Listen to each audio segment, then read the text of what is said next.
Hello guys, good morning. Welcome back to Aviraj blogs. तर आता रनिंगला जाऊन आंघोळ करून आता नाश्ता करायचा आहे. बघा, नाश्ता करायला बसलो आहे आम्ही. चहा चपाती खायचं. शिवम अजून आंघोळ करतोय. बघा, शिवम पण आला आंघोळ करून नाश्ता करायला. तो पण छान चपाती खायला लागला. बघा किती प्रामाणिक मुलगा आहे, बातम्या बघायला लागलाय. आणि मम्मी बघा गोळ्या खायला लागल्या. पप्पा बसलेत फोन बघत. तर आता नाश्ता झाला. आता मी तुम्हाला एक गोष्ट सांगणार आहे. मी जेव्हा 6वीला होतो तेव्हापासून तबला वाजवतो. आता 10वीची परीक्षा होती म्हणून 1 वर्ष तबल्याची प्रॅक्टिस बंद केली. तर आता तबला वाजवणार 1 वर्षानंतर, आज पहिल्या दिवशी. तर बघू कसं वाजवतो. चला, तर मी 6वीपासून 3 परीक्षा दिलेत. त्या 3 परीक्षेमध्ये फर्स्ट, सेकंड, फर्स्ट असा रिझल्ट लागलाय. आता बघूया आज कसा वाजवतो तबला. हा बघा, इथं तबला ठेवलाय मस्तपैकी एकदम कपाटात. आता ह्याला काढतो. हे बघा, या 2 तबल्याच्या वह्या आहेत. यात मी सगळे ताल लिहून ठेवलेत जे शिकवलेत ते. चला आता बघू. 1 वर्ष झालं तबला वाजवला नाही. आता बघतो वाजवून येते का नाही.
तर 1 वर्षातून मी आज तबला वाजवला.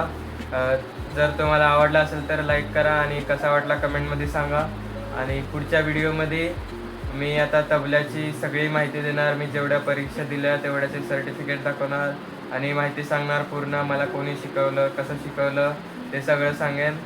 आणि तर मग आणि कसा वाटला सांगा मग व्हिडिओ. आता आजपासून मी रोज तबल्याची प्रॅक्टिस करणार. मग आता 3 परीक्षा झाल्यात. पुढं बघू किती परीक्षा देतोय अजून. तर बघू आता उद्याच्या व्हिडिओमध्ये. या जेवायला. सगळे जेवायला बिग बॉस लावले. तर आता जेवण झालं. आता एडिटिंग करणार. तर आजचा ब्लॉग इथंच संपूया. कसा वाटला सांगा कमेंटमध्ये आणि आवडला असेल तर लाईक करा आणि चॅनलला सबस्क्राईब करा. Bye bye.